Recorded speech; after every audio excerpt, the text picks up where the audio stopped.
warahmatullahi wabarakatuh. Selamat berjumpa saudara-saudara. Bagaimana hari ini kabarnya? Semoga saudara beserta keluarga dalam keadaan sehat selalu. Kali ini saya ingin menyampaikan materi masalah meniti jenjang karir sesuai perencanaan kita. Sebelum kita memulai video ini, saya berharap saudara bisa memberikan masukan, kritikan, dan saran pada saya agar saya bisa memberikan video yang bermanfaat bagi kita semua. Dan saya terima kasih bila mana saudara berkenan memberikan subscribe pada saya agar menambah semangat saya membuat video ini. Oke saudara, saya sudah mempersiapkan semuanya di dalam laptop saya. Bagaimana kita merencanakan meniti karir di dunia kerja. Kemungkinan ini sangat cocok buat saudara-saudara yang masih fresh graduate ya, masih hangat keluar dari universitas. Jadi saya berharap pada fresh graduate ini punya gambaran untuk meniti karir di dunia kerja seperti apa.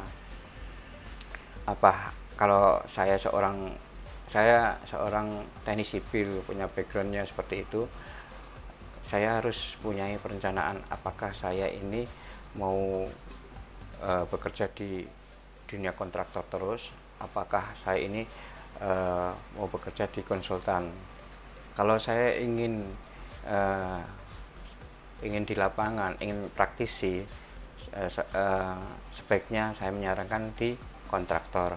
Kalau saya ingin lebih fokus ke ilmu pengetahuan, lebih ke sains,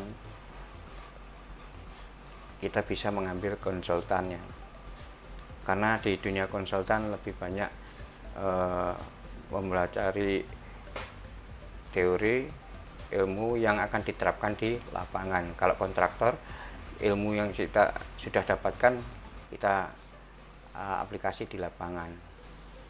Untuk jenjang karir ini biasanya umumnya itu antara 2 dan 3 tahun.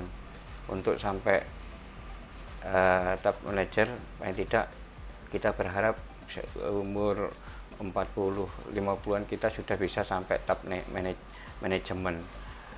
Jadi kita masih punya peluang banyak ya, ada perencanaan jenjang karir ini, karena kita yang pasti punya cita-cita sampai di top manajemen dalam bekerja, tidak hanya stagnan di satu tempat aja, satu jabatan aja. Oke saudara, saya baca sebentar, kita mulai. Saya bacakan di laptop saya. Jadi saudara-saudara, untuk saudara yang ingin bekerja di kontraktor, yang level paling bawah itu adalah inspektor. Kemudian dari inspektor ke supervisor, dari supervisor ke site engineer, dari site engineer ke site manager, kemudian manager, dan seterusnya ya. Secara gradual itu antara 2 dan 3 tahun yang kita butuhkan untuk menduduki masing-masing jabatan. Kalau kita ingin membypass mendapatkan yang lebih cepat, bisa aja saudara mengambil cara, artinya misalkan mengambil sering training atau sertifikasi keahlian, ataupun kita mengambil pendidikan yang lebih tinggi, misalkan S2 atau S3. Dengan itu level gradual yang kita jalani secara umum normal bisa kita bypass secara cepat. Artinya nanti pada posisi top manajemen kita sudah lebih cepat duluan daripada secara gradual. Itu sangat bermanfaat. Kenapa kita membypass saat di level manajemen yang lebih tinggi? Kita masih muda, usia masih banyak kesempatan yang kita perbuat ya. Jadi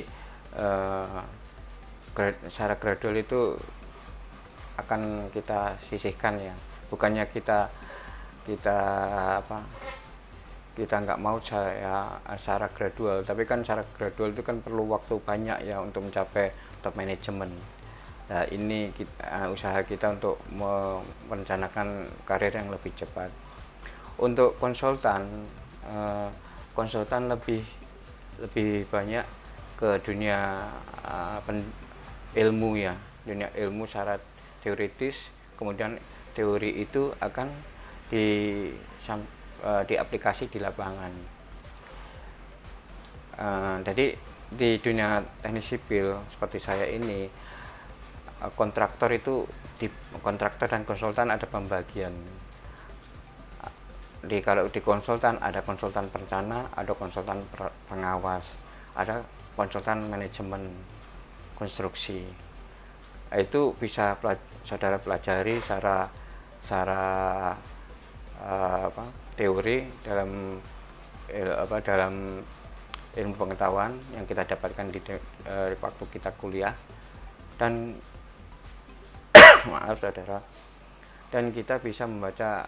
Sekarang dunia teknologi udah banyak ya, bisa mencari ilmu itu bisa melalui internet dan macam-macam sifatnya.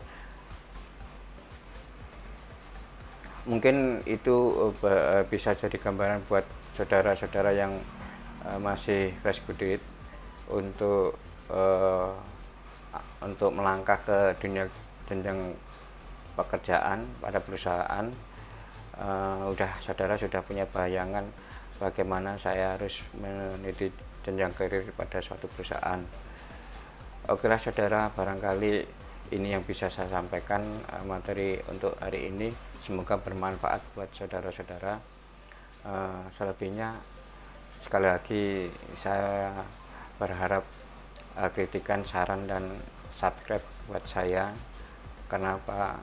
Agar saya punya semangat memberikan video yang bermanfaat buat kita semuanya.